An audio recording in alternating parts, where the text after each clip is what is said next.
So now we are in the most personally loved panel discussions. And our guests, you may have your seats. Thank you for dancing with us. We've taken you back to your youthful days, which is very important. This is what we call intergenerational dialogue, one way or the other. Okay, so we are having our next program, which is a panel discussion. And the session chair for this panel discussion is Mr. LINUS KAIKAI. And immediately after the panel discussion, we are going to have question and answer in regard to the discussion of the panel. So kindly structure your questions that are related to the discussions of the panel. Thank you very much. Mr. LINUS, the floor is yours. Thank you very much, Timona. I'm going straight to a short panel discussion, which will then be followed by a plenary. And in the plenary, that's what we've really been waiting for. We really want to hear from you. We've spoken quite a bit here in front of this whole morning. And my colleagues and I are looking forward to hearing from you, and especially your questions. We are ready for your questions. But first, we'll go straight to this discussion. And I'll do what I enjoy most, which is to ask questions. And I want us to start with Martin. And it's okay. Martin, there is the whole element of education and awareness when it comes to climate change and environment. But has anyone ever sat down to measure how much of that the public has got? So that we can know, is it enough? Do we need to do more? Where are we in terms of levels of awareness? And as you answer that, maybe you also tell us, are the levels of awareness universal, or are they region dependent? Or are they context dependent? What are the determinants when it comes to public awareness on environment and climate change issues?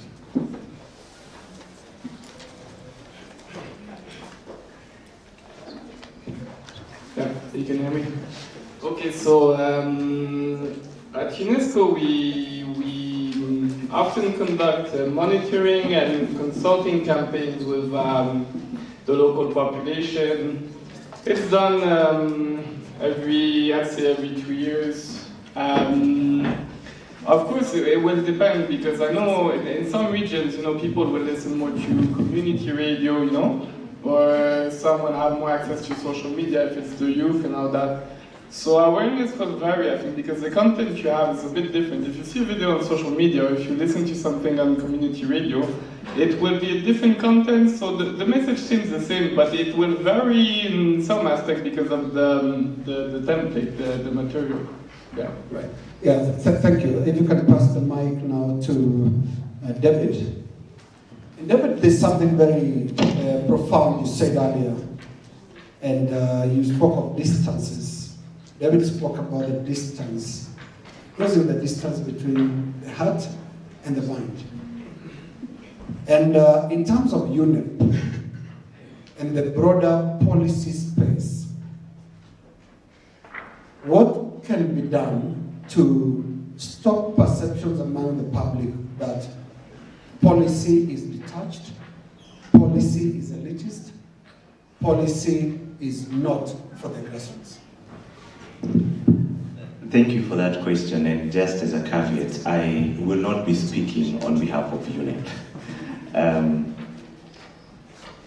One of the biggest challenges I see in our context, especially in our country, because that's the country I know the most, is that there is a tendency to create intellectual classism. That I was brought up in a certain village. I was a common boy like any other.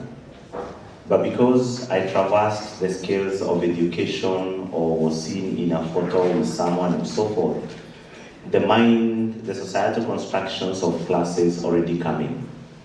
And then whatever I do from there henceforth is deemed to be for those of my class.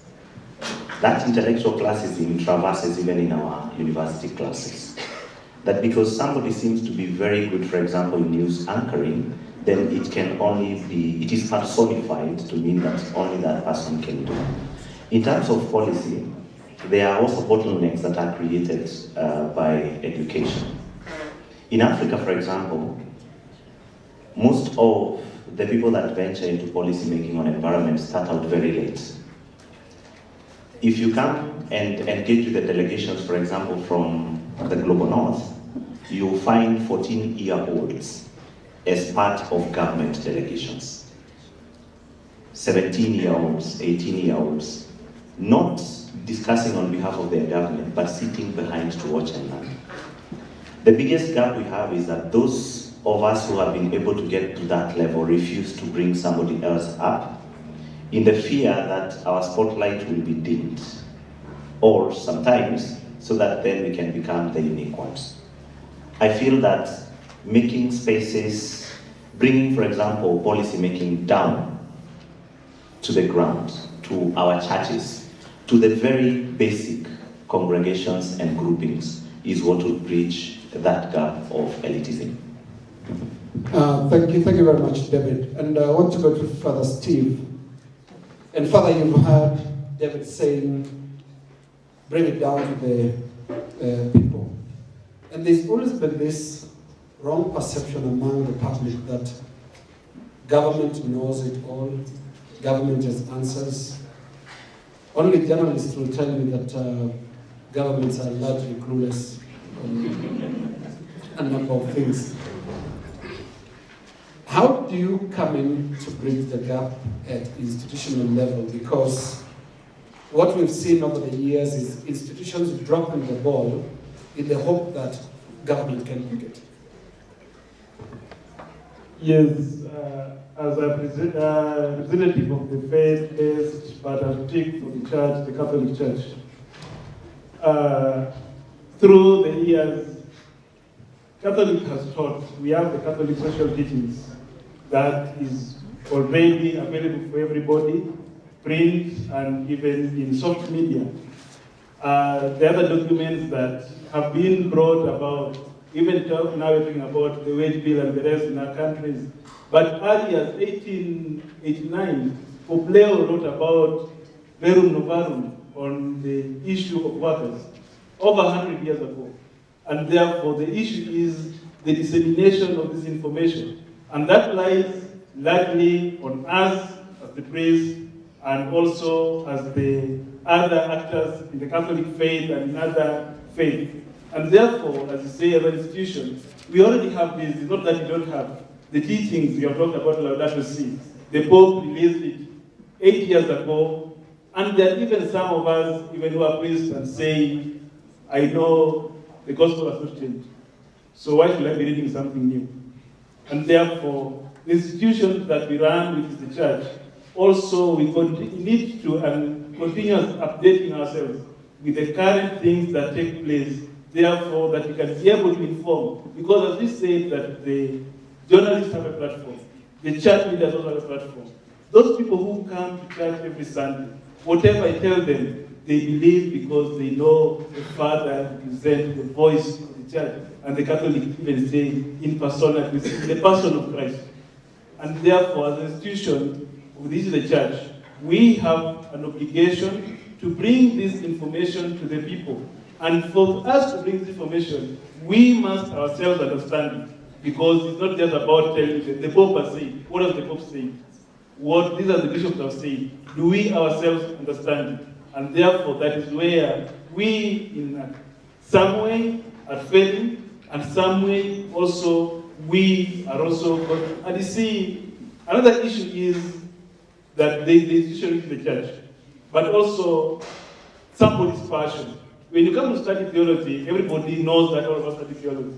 But then you have an opportunity to major in canon law, in pastoral theology, moral theology, Bible, systematics. So somebody who did canon law, who will deal with laws, will say, what am I doing with the environment? And therefore, we should have a concerted efforts, because those canon laws or those laws will help us to implement the policies, and therefore all of us have that duty, and it has to go into different, they say the church is hierarchical, but then when it comes from up there, then we who are down here in the parishes, in the schools like this, we need to bring it so that it can work. And as you say, many governments are clueless, even some of our people in institutions are clueless. Right, and bringing it down to the congregation stage, that is the question. How do you actualize that at the parish level, for example? Considering that what the Catholic Church, for example, has been able to do throughout history, it's been able to do what it has to do. Whether it's in providing best schools, hospitals, and things like that. On climate change, environment management, how should that be actualized on the ground beyond the teaching that you've correctly said the church gives? For me, I'll use myself as an example. And I have said during the Lenten season, when we are taught about how to fast, and you're talking about the climate change. And somebody will take, for example, peel a banana and throw it away and say it will decompose. But during the time it takes to decompose, somebody's child comes and step on it, slides and breaks the leg. That's a double crime. You have polluted, you have also caused an accident. And therefore, as a priest, I was telling the people that we have a duty of us taking care of the environment. That is, I am in a matatu, and somebody has drank the water or taken his yogurt and opened the window and throws it out. We remember during the time of Michuki, our cars had dustbins. The matatus had dustbins. And therefore, what we need is to inform the people that throwing that litter, as much as you say, they can go, I pay them. But when it floods, the Kanjo won't come and remove water from your house. And therefore, it's your personal responsibility as a person. And that is the duty of the priest or religious leader to tell the people that these effects are not only national, they are personal, individual effects of climate change to all of us. And therefore, you need to take a responsibility. I'll give another example of a sweet. You go to the shop, buy a sweet, and unwrap it. And you say, I, as LINUS, have only taken one sweet, and throw it. Martin will do the same, David will do the same, all of us will do the same. It becomes a heap. And therefore, if we begin with us individually, and this is the information, because every time you preach the gospel, you must also, because when we study about preaching, we are taught about exegesis, that is explanation of the Bible as it is, and hermeneutics, which is how the Bible applies to us today. And therefore, we must also change our way of reasoning, our way of disseminating the gospel that entails the things that happen today. Father, I'm looking for a more robust, practical implementation mechanism. I don't know how it looks like at the parish stage, and I don't know whether this is appropriate. I'm looking at a person leaving the confession box and going to plant 1,000 trees. Yes, and I correct planting and growing, because planting is plant and go home. So a person leaving the confession box and grows 1,000 trees. I have examples, and even in Sainesa, of going to parishes and dioceses, of planting trees, and like for example, the Catholic Diocese of Kericho has now adopted Environmental Day, where they go ordinary and plant trees in one of the parishes and make sure that they are taken care of. The following year, they'll go to a different parish. And therefore, the Christians learn. And when they go, they are given to go and plant at their home. As they plant in the parish, they also carry. And therefore, there are such parishes that have adapted to this And I say that as much as the church gives information, but then at our own level, we must also have examples of this, that we, as the church, in different parishes and different dioceses in this country, the other day, the likes of Sainesa went to Embu, to the diocese, to plant trees with the bishop. Bishop of Kericho does the same. And therefore, this, if it's copied, just last week, we had the training for all the CJPD, that is Justice and Peace, which also deals with integration, training under the KCCB, Kenya Catholic Commission of Bishops, that they also be able to bring this message back to the people, and not only the message, but by practice. And before I came to Nairobi, I used to work with Kisumu, and I will have a program every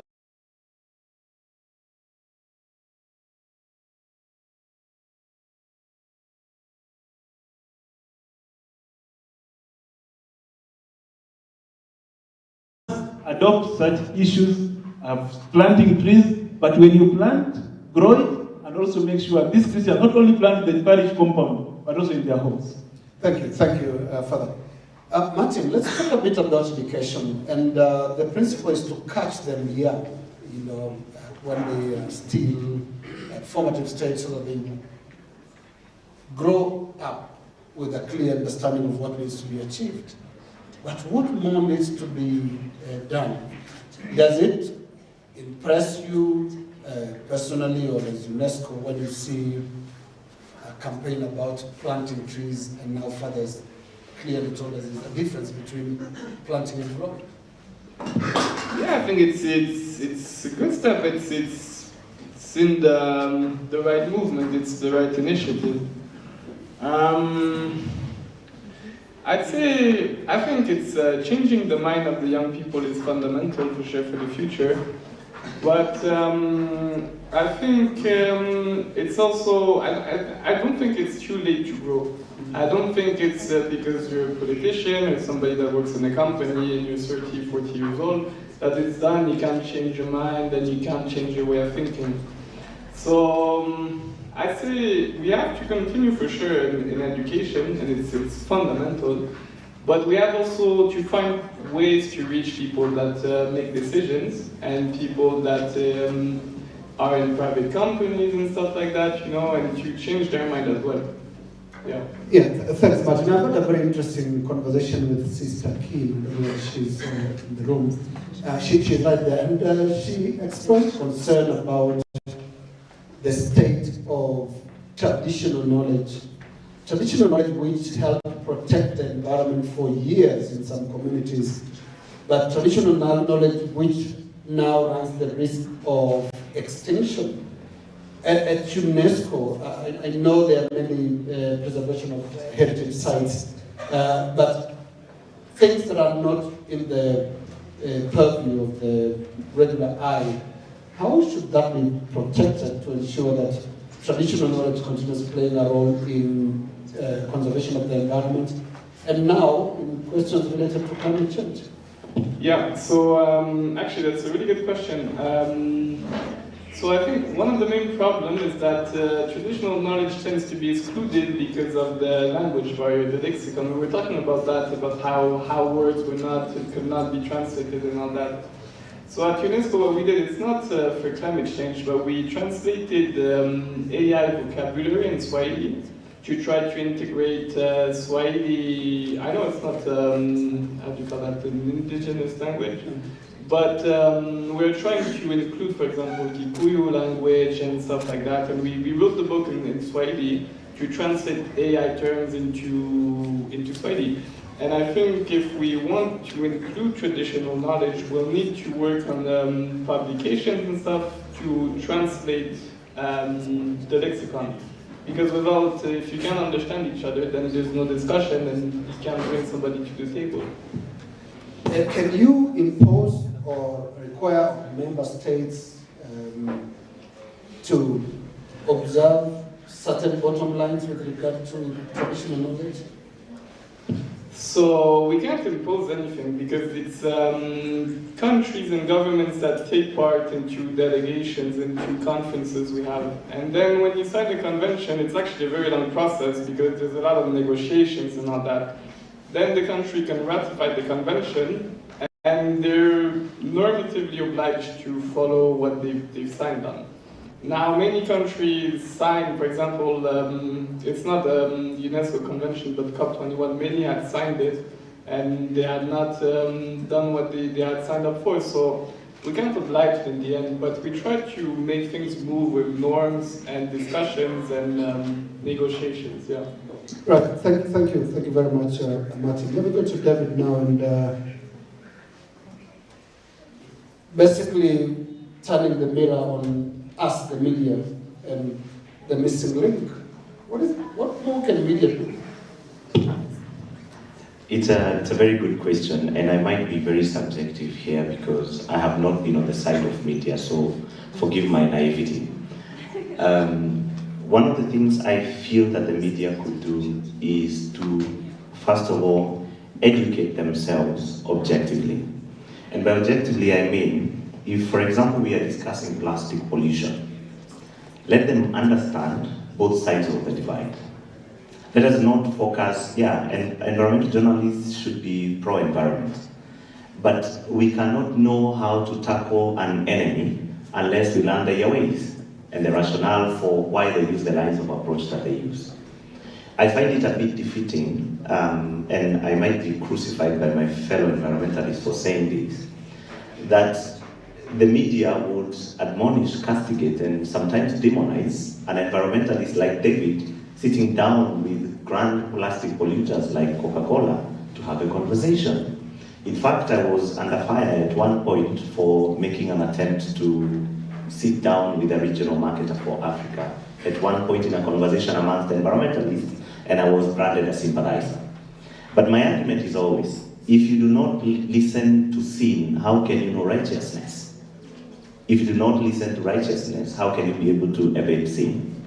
So I see that environmental journalists should, first of all, learn from both sides, because they have their reasons as to why they do what they do.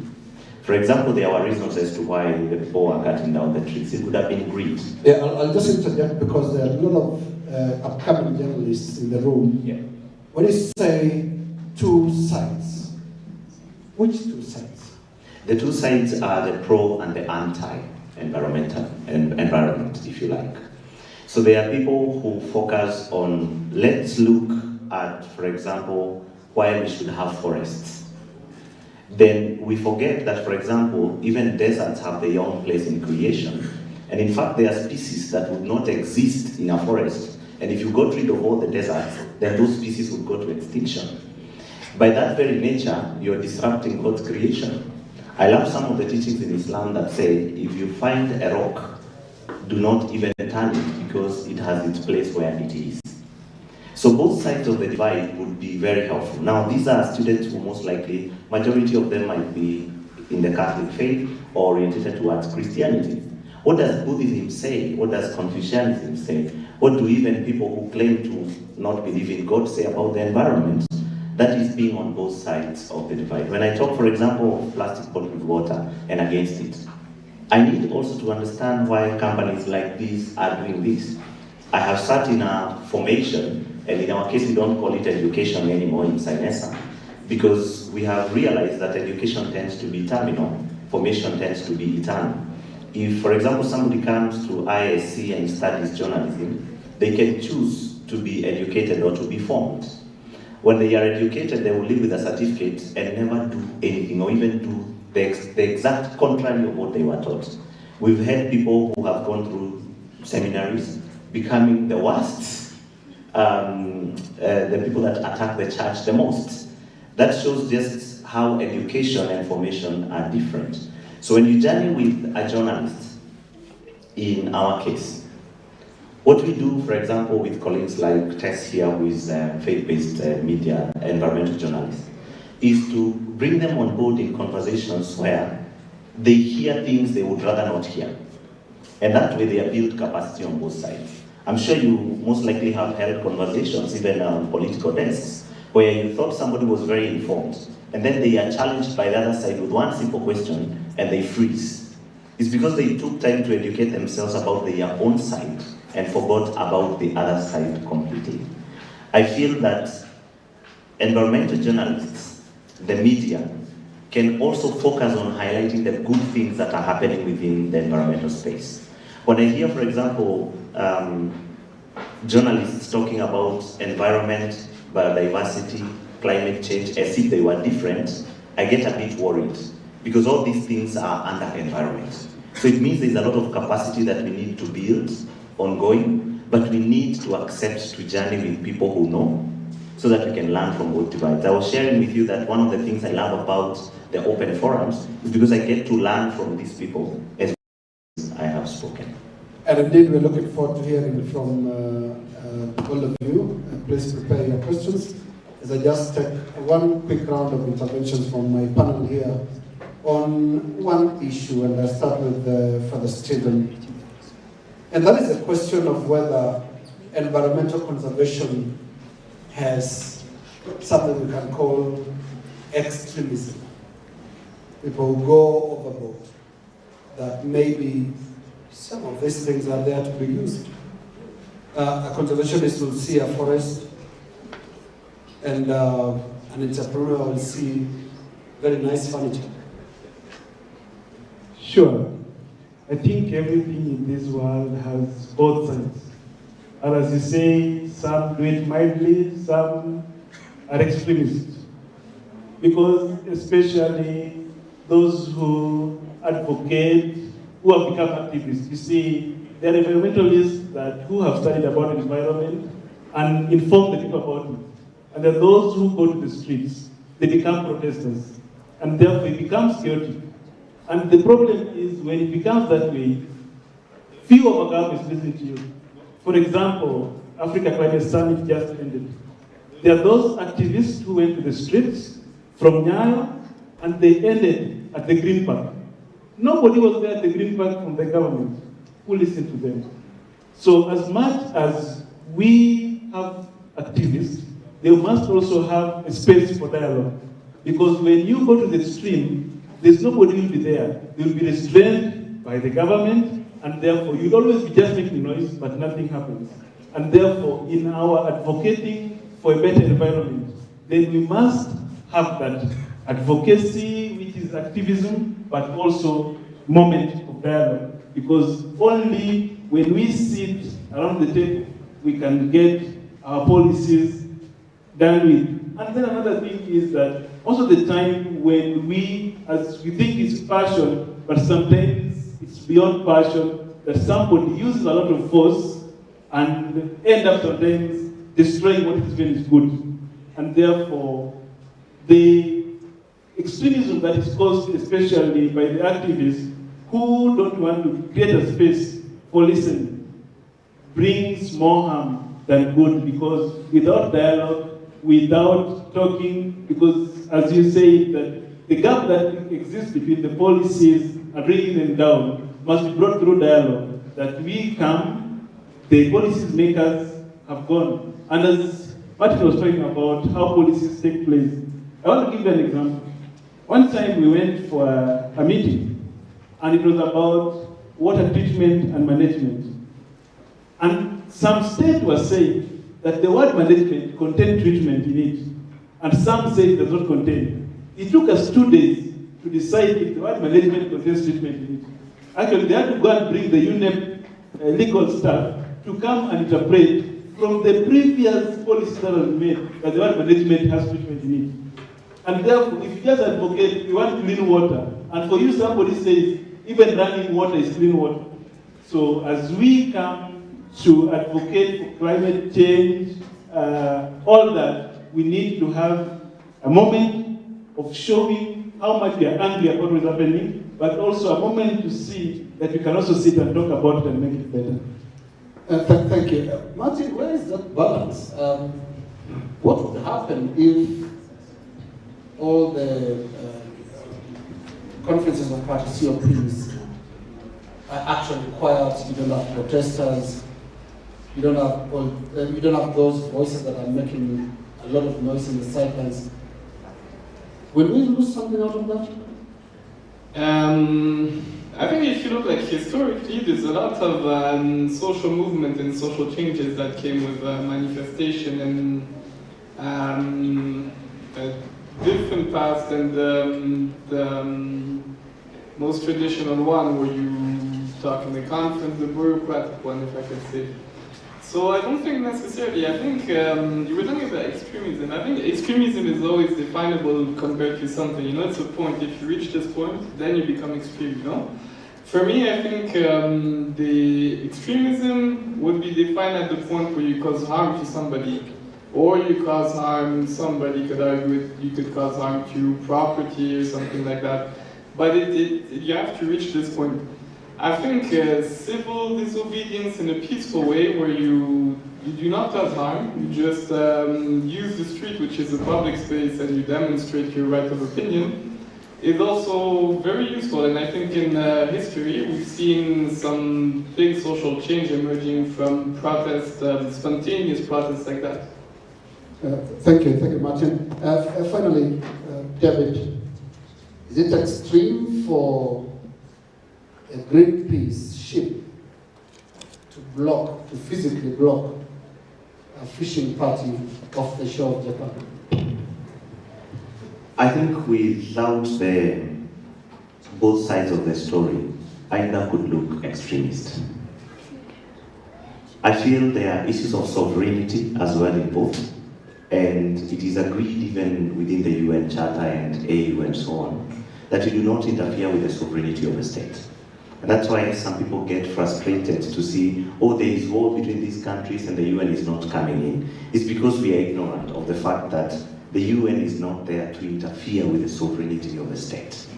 So when an activist ship, for example, docks to block and interferes with the sovereignty of a certain country, and especially when it is not their country, because if it were their citizens doing that, then that's a totally different story.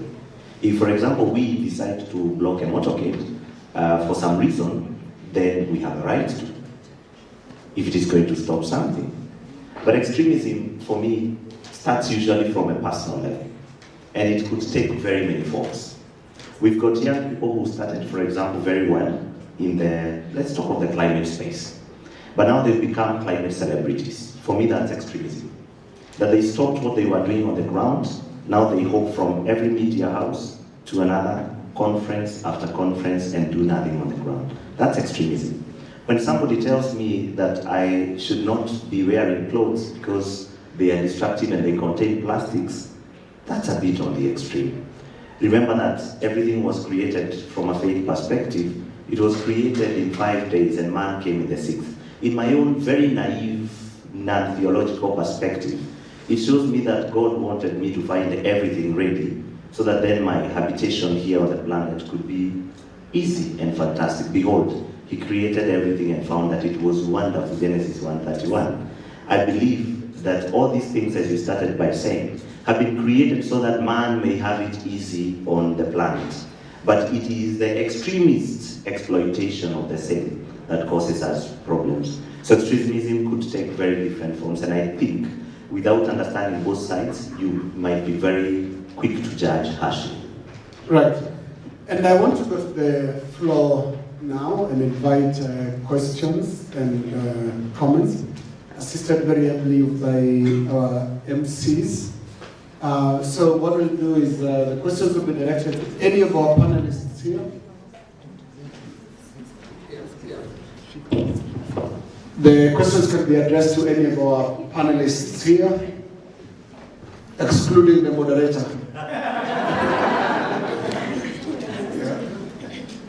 First hand up, okay. Please say your name and say your name. And for that reason, I begin with the moderator. My name is Dominic, Director at IC. Moderator, there's something you said in the morning that not in this discussion, but in our presentation earlier, that I never thought about. And this is the dangers of environmental reporting. I never thought of it as something dangerous, actually. And I was shocked to to learn that many journalists die while reporting on matters of journalism. I was just wondering, so here we are trying to create an awareness for environmental journalism and to encourage our students to take this path of reporting about journalism. What can you tell them as a way of encouragement, given probably the dangers that are involved? And secondly, is there a way of protecting journalists from such dangers, because they can be very forceful? Thank you. Okay. I think we take the answers you answer, or should we respond after? Yeah, maybe a round of 4 questions and then. You respond. Okay. Yeah. Thank you very much. I also got the moderator as my first.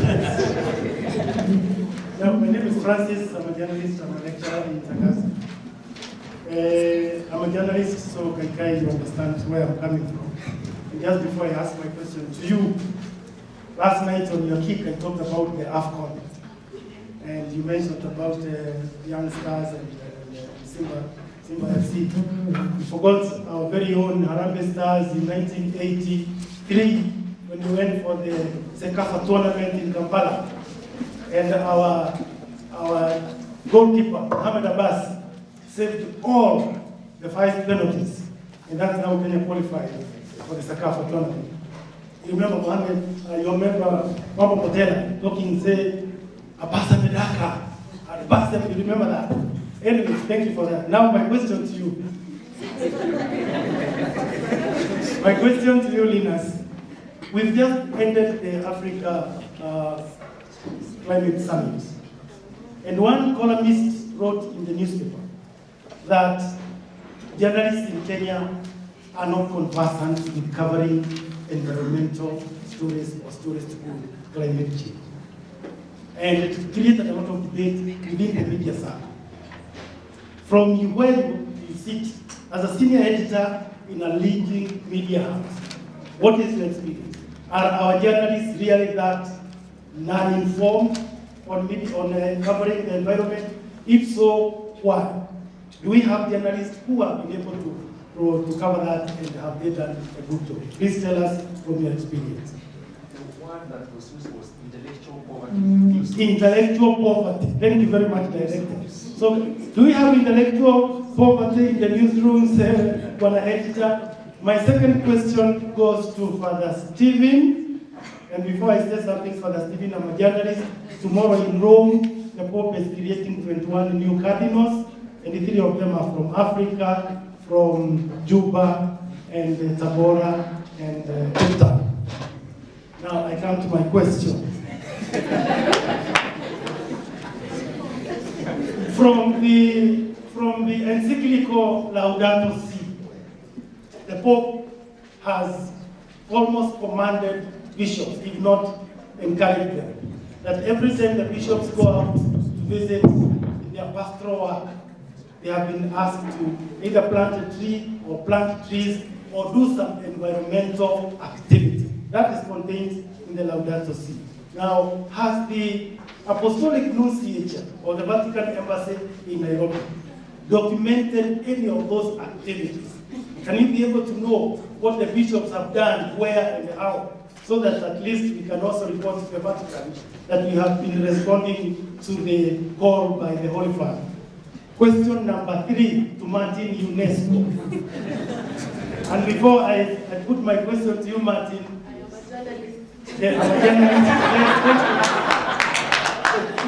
I'm a journalist and I worked for the Kenya News Agency in the 80s. KAIKAI will remember that.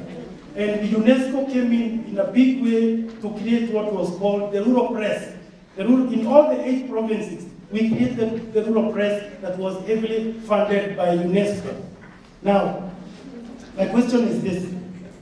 We have just reviewed our program, our BA program, in the Institute of Social Communication.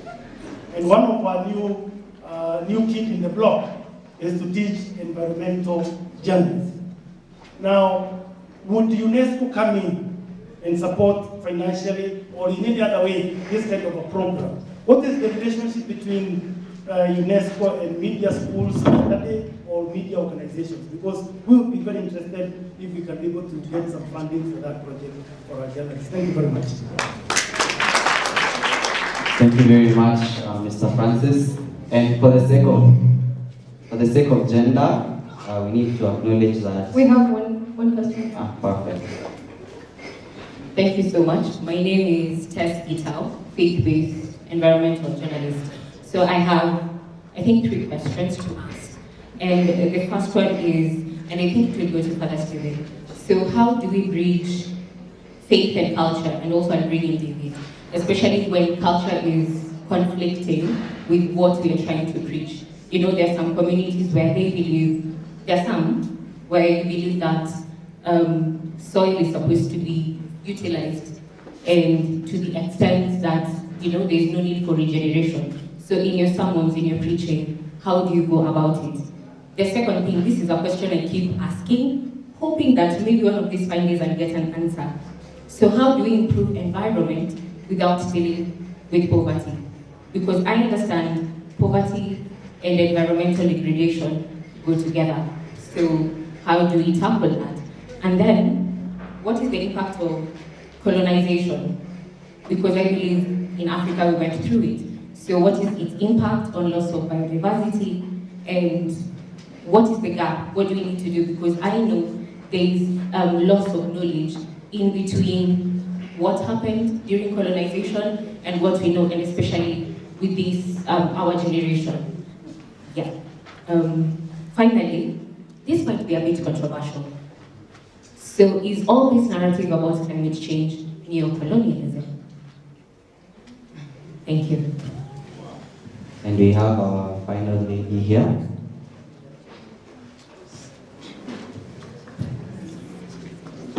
I'm Anne Maina, a student of Mr. Murugi. Good journalist. Thank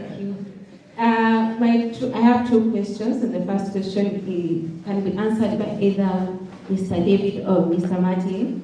And it is environmental reporting often faces censorship and suppression in various parts of the world, such as China, Saudi Arabia. How can UNESCO and UNEP support journalists in such challenging environments? And the second one to Father Stephen, if you've had any interfaith initiatives, are there any that you can tell us about that have been successful? Thank you. So let's allow our guests and panelists to answer the questions, and then We can take another round. we can take another round later. Okay, so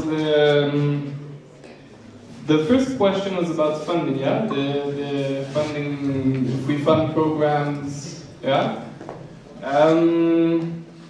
So yeah, we have many different initiatives. I think, for example, in the Promoting Excellence initiative, we had funded, well, we had given a small grant, if I'm not mistaken, in collaboration with Google. Now, for me to commit to fund the program, I wouldn't be able to I don't have the authority now, but we do fund school programs. Yeah.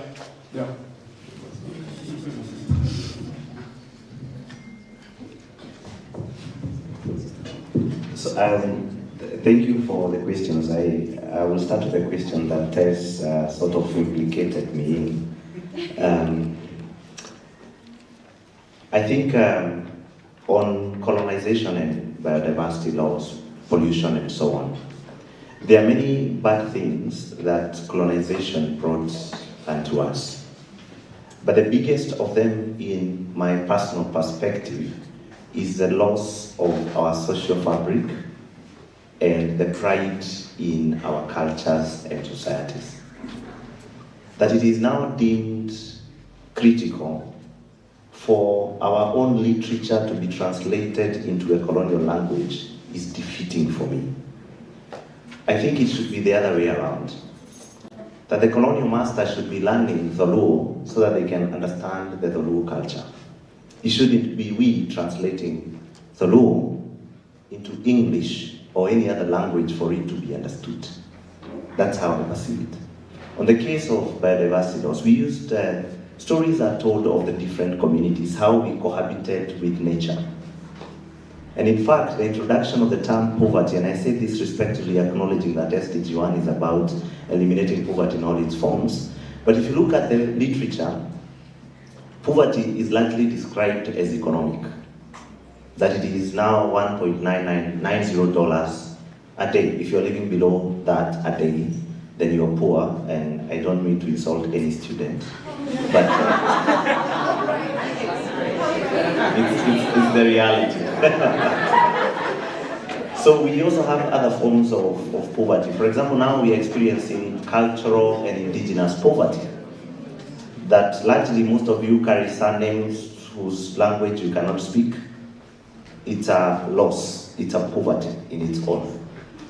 In terms of how we used to live as a community, we had to be disintegrated for us to be colonized.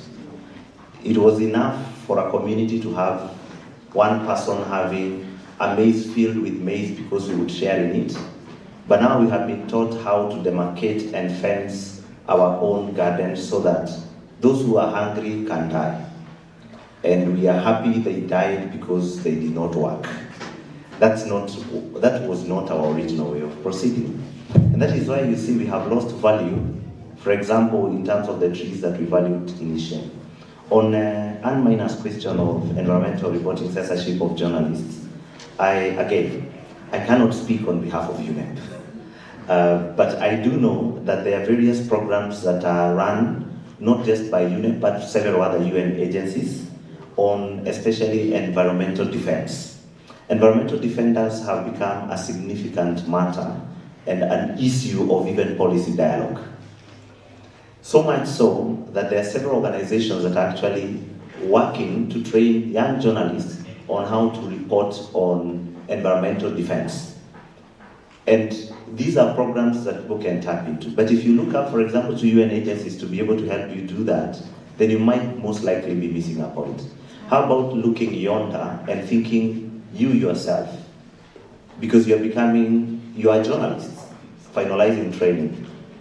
How would you approach environmental reporting if you are given the opportunity to do that? Perhaps it's time for you to establish an agency for environmental reporting and speaking against censorship. Again, this depends also on the geopolitics. I recall the words of one Jesuit who said, there's a difference between martyrdom and suicide. If you're told that people are being shot out there, and you say you're going to pray the rosary in front of the guns, that's not martyrdom, that's suicide. So you need to know how to approach governments and issues, and Father Steve put it correctly. Sometimes it's not about placards, it's not about calling out, it's about aligning yourself so that you can influence processes. The people that you speak of so negatively are human beings. They have feelings, their phones die of charge, they get thirsty. Getting them a glass of water might win them to your side sometimes.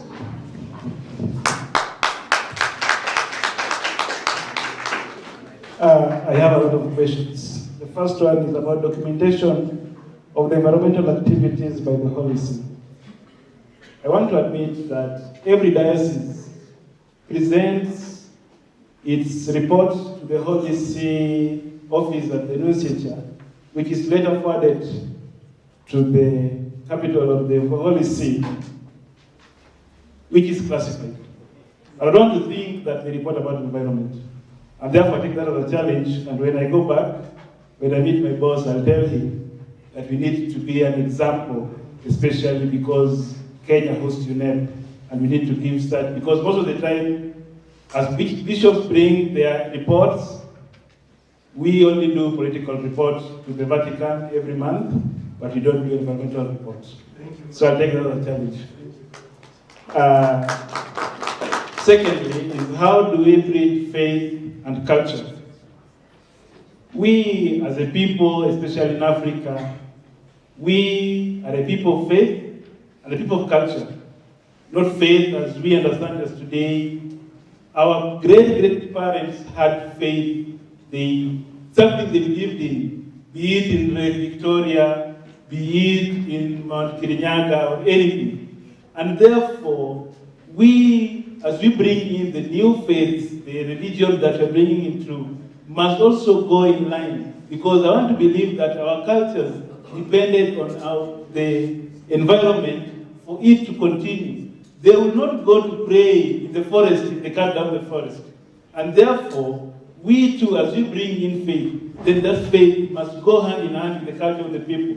And that's why every time we go to the UNEP and everywhere, we talk about the indigenous people and their traditions. And also traditional knowledge is being advocated for every time we make policies. And therefore, even us who are faith actors must take into consideration, when you go to a Maasai land, you must learn from them before you start to bring into them new ways of doing things. Because they had their own ways of conservation. Before you bring beer to my village, you know that they also know how to make chana without going to school. My grandmother never went to school, but knew fractional distillation of making chana. That you can make a matchbox and it lights. And therefore, these cultures must be put into consideration by any faith as we bring them in. And in this encyclical, Laudato Si, number 49, Pope Francis talks about the cry of Mother Nature and the cry of the poor. That means environmental issues go in hand with poverty and also the ability of the people to sustain themselves. Because we're talking about sustainable energy and transition to renewable energy. This person has no money to pay to buy gas and you tell them to stop using firewood. What option are we offering them? And therefore, we must also move towards eradication of poverty for us to gain conservation of the environment. I was asked a question about interfaith initiatives. I want to make an explanation. The Holy See, which I work for, is represented in Kenya, not as a church, but as a state. Just like Kenya. Vatican is a country. Don't think that when you talk about the Vatican, even at the UN and the UNEP, that is what people ask. Why are there not Anglicans at the UNEP? Why are there not Muslims at the UNEP? The Vatican is not a church at the UNEP, it is a state. And therefore, the interfaith dialogues will be taken by the bishops of the country, because they are the representatives of the faithfuls, and we have the interfaith dialogue that takes place, we have the ecumenism dialogue that takes place, and these are being taken by the local church, the KCCB. But we, as the Vatican, act as a state and not as a church.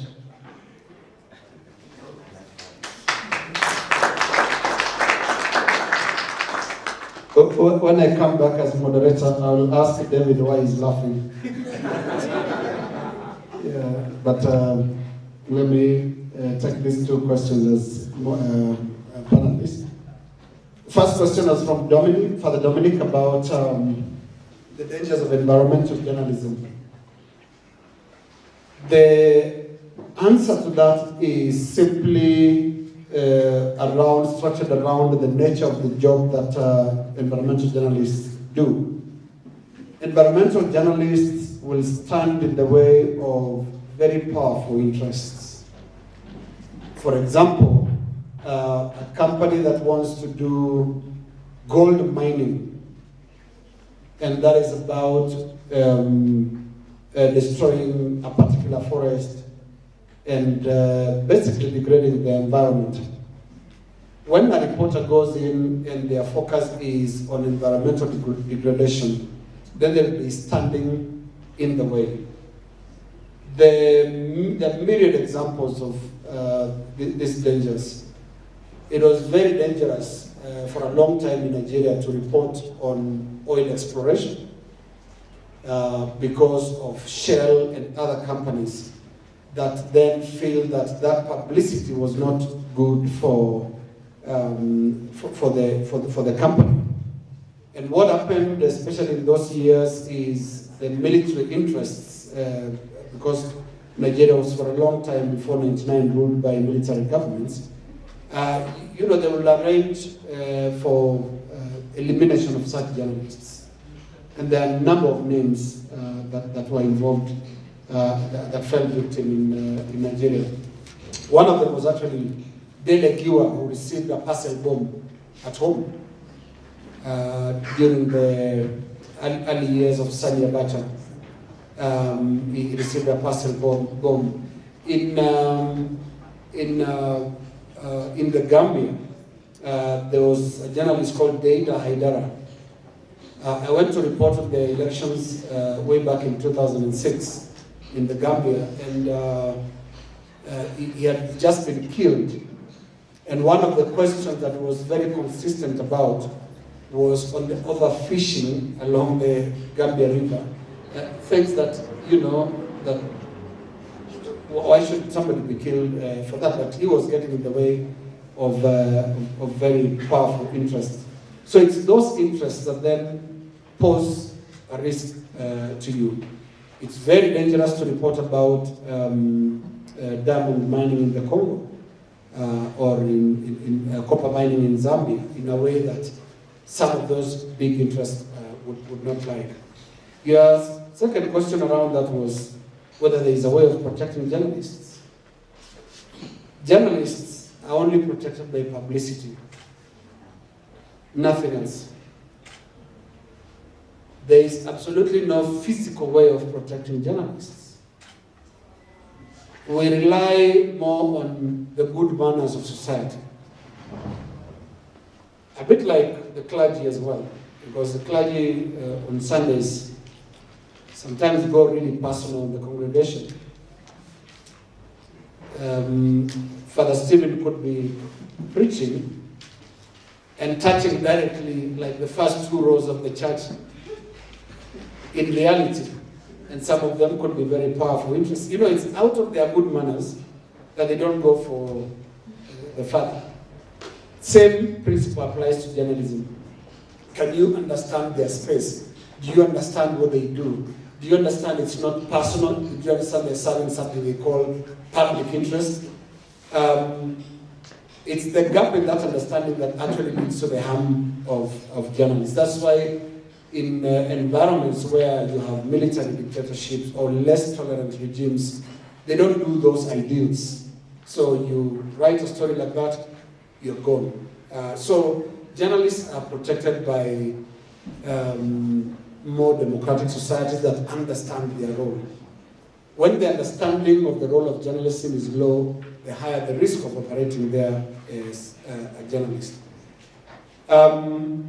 To the question of Francis on the very sharp critique that was written about intellectual poverty in the newsrooms during the coverage of ACS, that there were deficiencies in the coverage may be a fair question to debate. But for it to judge the industry by that was actually not fair at all. In my earlier presentation, I started by saying that environment and climate change are new aspects of journalism. They're just walking in. And the other thing, you listen to David, one of the questions about communication in journalism, in environment, is just how complex it can be sometimes. Abbreviations, complex terminologies. It's true. There are some journalists that have not interacted with carbon credits until the ACS summit came to Nairobi. And that's not a crime. That's not a crime. This is a new space. But I still think the article was quite harsh considering how the media platforms in this country dedicated air courage in terms of space. You open Daily Nation, Standard, The Star, even the People Daily, and you'll see a lot of pages dedicated to the coverage of this. And it was not exactly misinformed coverage, because here is the thing with journalists, and we need to make this clear even for the young journalists that are coming up. We, for a long time, been described as Jacks of all trade and master of none. We remain that. So the fact that you woke up on an innocent day and there's an air crash doesn't convert you to an aviation expert overnight. You'll go to the scene. Journalists rely on experts. We talk to people who know. And that is what journalists should continue doing well. Don't try to be the expert in aviation, experts in the environment, expert in that. No. There's room for specialization, but don't mistake it for a Mr. Know-it-all. It's a big, big difference. A good journalist, and that is why our strength in journalism is about sources. That's how a traditional journalist is judged. What sources do you have? Who can you call in UNEP? Who can you call in UNESCO? Do you know somebody in the Episcopal Conference? We should not try and drop some of those foundational values that make journalism what it is. There's room for specialization. There's room for institutions of training to really have a whole wing about environment journalism. But there is no option but to continue being the traditional keepers of sources. Develop your sources. You know who to go to when something happens. If there is an air crash, don't go there pretending you know what is going on. Call the aviation experts. Turn to your sources. But again, don't use this as an excuse for ignorance.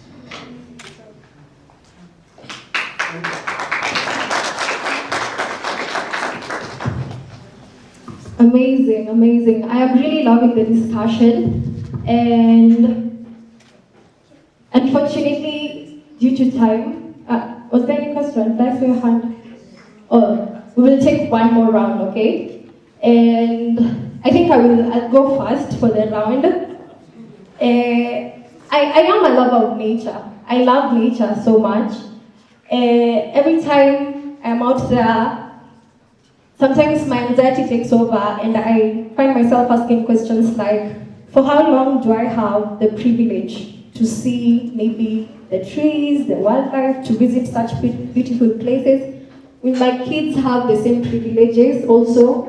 And this is because a lot is happening. There are a lot of discussions taking place every day. The summit that happened recently over the long holiday, I attended a clean energy conference, but I cannot see a lot of action taking place. I cannot see a lot of things being done. So my question is, who is to blame, and as a journalist, who should I follow up, to keep them on check? Because as journalists, we are the world, the watchdogs of the society. We need to keep these policymakers on toes and ask them what is happening. Why is this not happening? And it was talked about, So who is supposed to fill that gap? Okay. Yes. And for inclusivity purposes, Tangaza, we are very inclusive with people with disability. And I'm going to allow Mr. Daniel, who's here, visually challenged, to ask his question. So Daniel, please. Okay. Thank you for the time that I've got to ask our questions. I have a question for, I have something that just a concern to our guest, that is LINUS KAIKAI. My name is Daniel.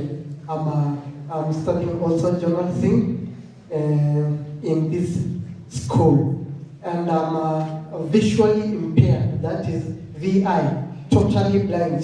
There are those low visions, and there are those who the low vision are people who they have a short sight.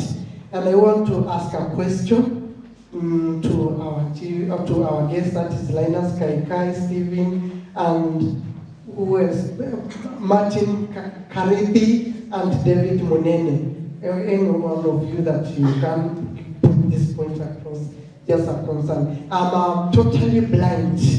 I'm taking journalism, so I want to cover a story in a field or in that any environment, and we have the special equipment that is computers. There are special settings that they have been put in so that those people who cannot see, they will be able to access the whatever. And it's something that it has been challenged to the blind students who are taking this course. This is journalism.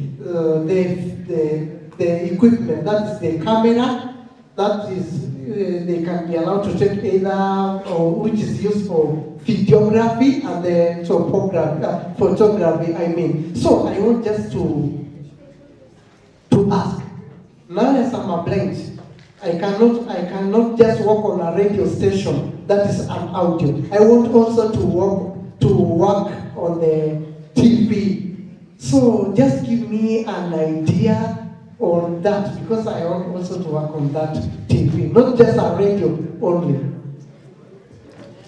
His question had a lot of words in it, but let's clap for him for the courage. Okay. I think to link the parts in his question, he says that traditionally for people who are visually impaired, they only get access to work in radio. But now he says he has a passion, despite being visually impaired, for working on broadcast TV. So he talked about equipment, cameras, and laptops that have special settings. So in a modern day scenario that we're in, are there gadgets and equipment that can be able to empower visually impaired journalists for video coverage? Okay, I think we'll take 2 more questions and then we go. This is the last round. Hello, my name is Charity. First of all, Mr. David Munene, I really admire your brain. So my question is to you. We come from the people of the house, and my grandmother in Kirinyaga was happy a few months ago. She got some money from a multi-millionaire company to plant some trees in her land for carbon credits issue. So I'm thinking you said something that didn't sit quite well with me. In that the people in rural areas, my grandmothers, they don't want to know about carbon credits, carbon footprints, carbon capture. They just want to know how they're able to solve that situation. But I'm thinking, I had to tell her, by the way, the reason you're getting this money is because these companies want to be allowed to keep polluting the environment with carbon, as you keep fixing their mess. So if they're not aware of these situations, how do you expect them? If you're just telling them solutions without telling them the idea of carbon credit in Kikuyu, how do you expect them to understand why they're being asked to do certain things by multi-million companies?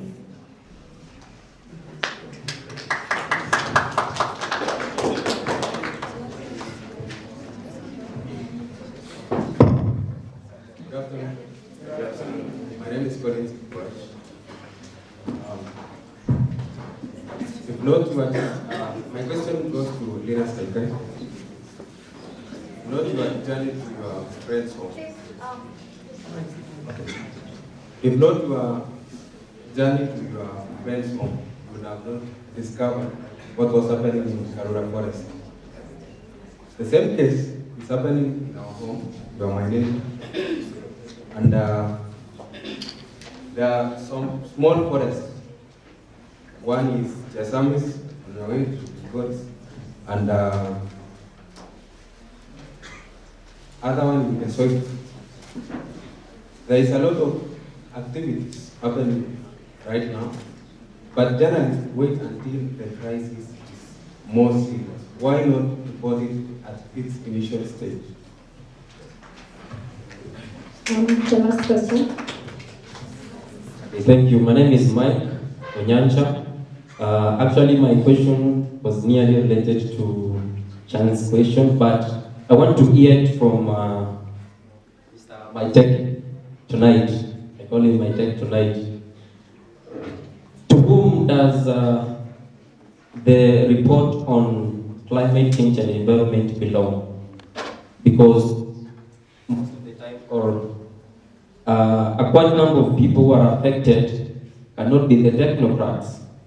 So, for example, most people are affected by utapiamlo are the people in the rurals. So on the reports that media gives out concerning environment and climate, sometimes it's not so clear to the people in the rural, and that's why we want to have a clear answer on to whom does this report belong, because all the reports that you write on the social media or what you report, it seems like it belongs to the technocrats. My second question goes to Mr. David.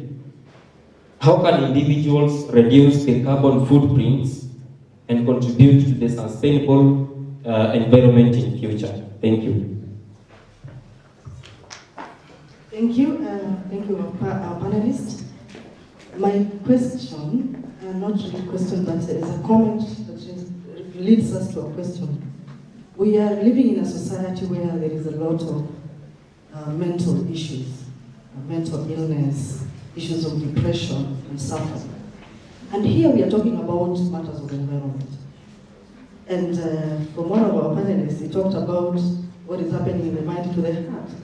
So it seems that the heart is also important in terms of being sober, being cautious of what's going on around us. We are dealing with so many things at the moment, like matters of homosexuals and lesbians. Even the church is working on that. People are not settling in so many areas and so many things. And yet, we have to see what comes first. I mean, what is of urgency for us? And that can also be an issue in the media industry to see what is of urgency for us and how can we work on that in order to harmonize matters that affects us from outside to inside, because that is really critical. It's an environment as well. The heart has an environment that needs attention. So I'm just asking, how can that really be settled, and how are we going to have human beings who are able to have that conscious mind of what is happening around us? I can walk out there and I don't see a bottle that has been thrown away, or whatever is happening around me. It's just because the environment inside me is not yet in relation to what is happening outside. Thank you.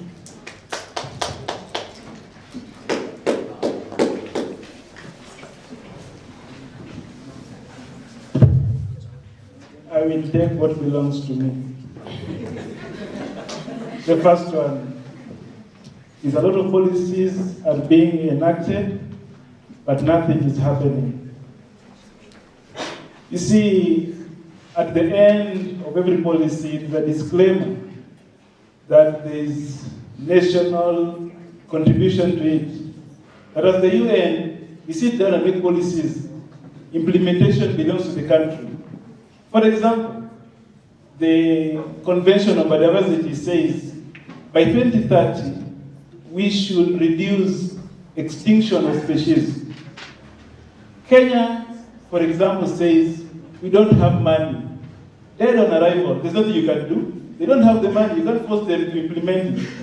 And therefore, there are so many issues that stop implementation of policies because the UN body make policies. Countries make policies, they go to the county government, and then the county government says the national government has not given us money. The same way, for example, next year we'll be having the 6th session of the United Nations Environmental Assembly. As of now, we have 90 resolutions that have been made, not implemented, and we'll add more to them, hoping that one day the governments will be able to implement them. And what I always say is that there is the multinational implementation and individual implementation. You and me, what are you contributing towards making it better? As we wait for our governments to also, because there is financial contribution towards some policies, there are those that we can do without, but there are those that need funds to implement. As the government consolidates the funds and some private companies, what are you and me doing? One of my friends began birthday tree campaign. That in every birthday, instead of eating a cake, you plant a tree. I want to believe that all of you are of 18. who can be sure that they have over 18 trees that have grown? Just the other day I said, in my village people make lions, they call them Simba. If you, or one Manyata for Linus, if you had planted trees, you would have just cut 2 of his trees, the feet and everything, and made his Manyata. But because he has one in Nairobi and none in his village, for example, he has to go and buy. The second is, how do we individually reduce the carbon footprint?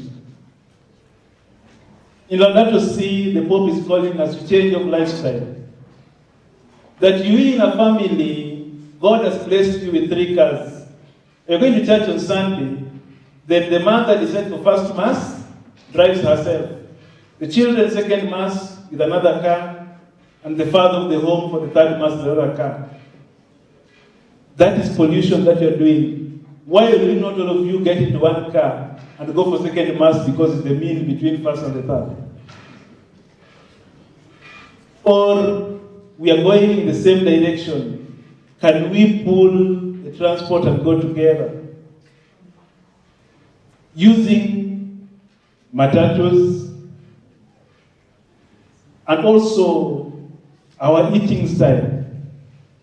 What we consume, because I know we are lovers of meat. The other day in our house, somebody said, meat is bad, but there's no been news breaking that a Maasai died of eating meat. So we continue to eat. Actually, they say the starch makes us get fat. But then, do we look at our lifestyle, how we live, how many of us exercise? Because also, the diseases that we undergo, some of them are caused by our own lifestyles. How often do we exercise? There are people in AIC who have never used the stairs. Every day they come, they take the lift to the flat, and attack to slay. Because of the heights of food, I'm not saying heights are bad. But then, what lifestyle are you choosing for yourself? Because they become expensive later. Thank you. I will start with a question by Daniel kindly. Daniel, although this question was directed to Linus, I just want to mention that at SINESA we are in the process of coming up with an inclusive policy-making engagement process for persons with disability, indigenous peoples and their communities, women, youth, and the consecrated persons and clergy. Once that is rolled out, I'm sure I'll reach out, God willing, to ISC and see how we can work collaboratively. I'm trying to learn as much,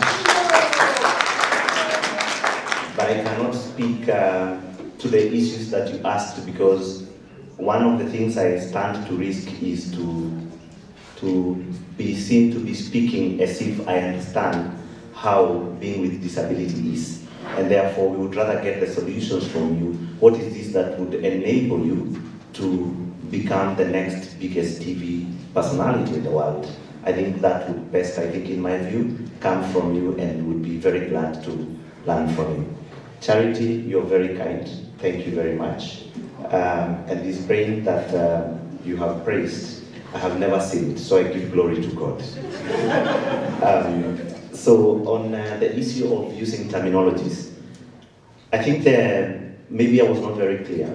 I meant that sometimes we take too much time explaining and shoving down terminologies to people who really don't care about those terminologies, and they indeed add no value to the value chain. For example, your grandmother growing trees and by extension getting to make a living out of it already addresses the SDGs in very many ways without having to know that it's carbon credits or carbon offsets. She's addressing SDG 1 on poverty. She's even addressing SDG 13. There is also even SDG 16, because all the SDGs are interconnected on communications and so on. There is education happening there. There is life on land, life underwater. All those things are convoluted together. My explanation, which might not have been clearer, is that let's not spend so much time trying to force our people to call it by the way we call it. Let them understand that growing trees is their way of life. She had been growing trees, I'm sure, before, without even getting paid. That was a way of life. Because sometimes when, for example, we introduce terminologies like carbon credits, then it shifts from being a way of life to a capitalist way of making money. And that's why you will see the introduction of invasion and alien species that grow very fast, as opposed to indigenous trees, because now the mind has shifted from growing trees because it's my way of life to I want to make as much money as possible. So sometimes when you do that, we do more harm than good. There was a question, and in fact on motivation, they don't need to know terminologies to be motivated, but if they can understand, you did very well. You did very well, and I congratulate you for that. That if they understood, then they are able to explain to the other people in their own languages and perhaps create more motivation, even if under the vein of gaining money, which is still good. On Michael Nyancha's question, how can individuals reduce their carbon footprints? I was smiling when Father was giving examples of carpooling using matatus, sustainable consumption and production, especially sustainable consumption in our level. I talked about why would you have a whole room full of shoes when you have one pair of feet? Some shoes you don't wear, ingine tu ni floss na swag na show off. In fact, some people cannot keep. Well, does, for example, Father Steve require a 4x4 to access Turkana and Marsabit? Yes, because Suzuki Alto will not take him there. But having 10, now that's where we begin now drawing the line. So it's about changing lifestyles. In Laudato Si we talk about ecological conversion, which is basically what Sister was talking about, changing mindsets and attitudes towards the environment. At your level, you can choose to take the actions that Father Steve was talking about. Take the elevators. You're living in apartments now. Who says you cannot grow your own organic kale in a bucket or a plastic bottle that you helped get rid from the environment? Last year, the last 2 years, we ran the PET organic gardens farming in Rwanda, in Cameroon, and in Kirinyaga. And we were teaching the communities how you can use the materials that are seen as waste out there to grow your own kale and spinach, so that you don't keep on complaining and saying, I think these are the things that are causing us cancer. You can choose a different way at your own level. The question from, the comment from Sister Anne, it's a very pertinent issue about mental health and environmental issues. In fact, there is a whole discourse. There's a whole discourse about the environmental health nexus. If we narrow down to climate change alone, think about, for example, the wiping out of the town of Beira in Mozambique. What does that mean to those people? Think about the sinking islands in the Samoa and the small island states. It means people have to move to a place they don't know. And that causes trauma, that causes stress. If all yourself moving from primary school to high school was already stressful and you know where you are going, imagine somebody being displaced because of a flood and they don't know where they're going or where they're supposed to go. We have climate refugees already, and it's an issue that the Vatican Dicastery for Promoting Integral Human Development is already very keen on discussing. Mental health and climate change and environment degradation are very, very, very related and close. If we talk about pollution and health as well, and mental health itself, we've got people who are giving birth to children with deformities, and even people, I think that's my cue to stop, and even some people are going aghast, they are going mad because of, for example, wastewater. And when we talk about carbon, let's go and research as journalists about the 9 planetary boundaries, and we've already exceeded 5 of the 9. And part of it is one of the most dangerous that is not known is nitrogen. Nitrogen pollution. I'll stop there. Thank you.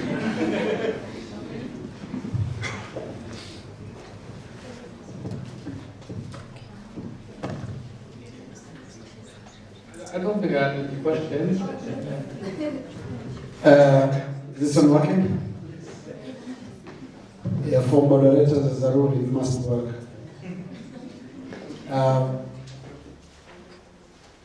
I'll just answer the two questions directed to me, and then we'll bring these to a close. Let me start with Nyancha's question. To whom does the report on climate change belong to? I think my senior Francis would tell you that all journalism serves public interest. In every story you do, whether it's an environment story, political story, a sports story, any story, the bottom line is it has to go through that last funnel that is public interest. And that's why in a newsroom, for example, you'll cover so many stories, but only a few make it to the bulletin because you weigh the public interest. What is the purpose? What is the public interest in that story? So whether I'm hosting a panel discussion here or talking to the man on the street, the purpose must remain what is the public interest that we're looking for. In engaging policymakers, for example, it is the duty of a journalist to always try and create that connection between the policy maker, policy implementer, and the policy consumer, and that is the person on the street. So that is the mantra right through. You just must have it in your mind that your duty is to connect the dots regardless the subject. It can sound very complicated. You can sit in a panel of climate change experts. You have to understand what they are saying, but your duty must remain that person on the street. What is the implication on that public interest? So all journalism serves public interest. All questions, the reporting, panel discussions, interviews, they all must serve public interest. Collins asked a very good question about why does the media come in a bit late? Media comes in late sometimes because until it happens, in some cases, you don't get to know. A lot of things do not happen in the open. And that is why media comes almost in every story a bit late. I don't remember, I don't even have an illustration of a breaking news story of journalists that was so good that they knew that there is some excision of a forest that is planned and they have reported about it before a tree is cut down. It's very, very rare. When you look even at the corruption stories, whether it's KEMSA or NYS, we always come in after the fact. Because again, in journalism, you must prove the wrongdoing, even when you are reporting. You must, and the weight is even greater when you are proving an intention. And not so long ago at Citizen, we did a story called the Mara Heist, involving the Masai Mara University, where we got documents about the flow of cash that was abnormal. What we also did was now to call in the experts, call in the accountants, people who understand the numbers. What was this about? When this amount of money ends up in the account of a driver of the vice chancellor, what does that mean? So you don't post as the expert there, you call an expert.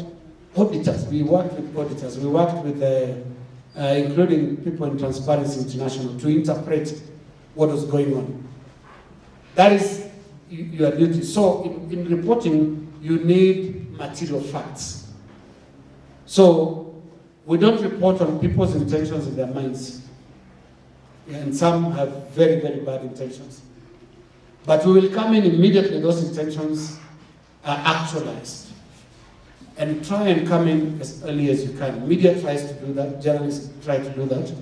And I think the way to best answer that question is to continue investing heavily, as we do in environment journalism, but in investigative journalism as well. So that journalists understand documents understand when these things they interact with actually mean something more sinister. Because it's that delay in interpreting that sometimes causes the delay in the actual reporting. And finally, to Daniel, your question, I want to answer your question with one illustration. There's a journalist called Gary O'Donoghue. He's the BBC correspondent in Washington. He reports both from the White House and the Congress and any other thing that happens in Washington, D.C., which is the capital of the United States. Gary O'Donoghue is a television journalist, currently. And Gary O'Donoghue is one of the most authoritative analysts on American politics. As recently as yesterday, he was on air about the Republican debates involving the Republican Party aspirants for presidential candidate. Gary became blind at the age of 8, completely blind. Lost his eyesight completely, can't see. But Gary is an authority in media right now, like no other. And Gary actually appears on television. It's not his voice, it's his picture. So you can check on YouTube sometime when you can. Just look for the story of Gary O'Donoghue. So, to the issues that you are raising, it is still possible for you to be the journalist that you want to be. And if I can use Gary O'Donoghue's story as an illustration, what he did is to develop expertise. So much so that when he speaks, he is the authority on American politics, presidential politics. So that expertise, regardless of our inability, can be developed. You're already in the university, you are definitely taking your classes and all that. Develop your expertise, your command in a particular topic. Disability won't stop you from becoming the journalist you want to be. Gary O'Donoghue is been blind since the age of 8. He's actually, it's a very interesting story because he went on to play blind football for the national team of England before later on becoming a journalist. A television journalist, no less, who appears to date and for sure will cover next year's presidential election. So if that story can help me answer your question, I'll be very happy. And I think on that note, I want us to, I'm now wearing the moderator's hat. I want us to thank our panelists. They were fantastic, weren't they? All the 4 of them, right? Yeah. Thank you very much. I hand back the program back to our MCs. Thank you very much. Amazing, amazing. Let's clap for them once again. So in ISC, we don't appreciate our well of wisdom like that, because haven't they been great today? And sitting here for that long, it takes grace. God bless you guys. And so we want to appreciate them in style. I will kindly request us to all rise. In style. Yes.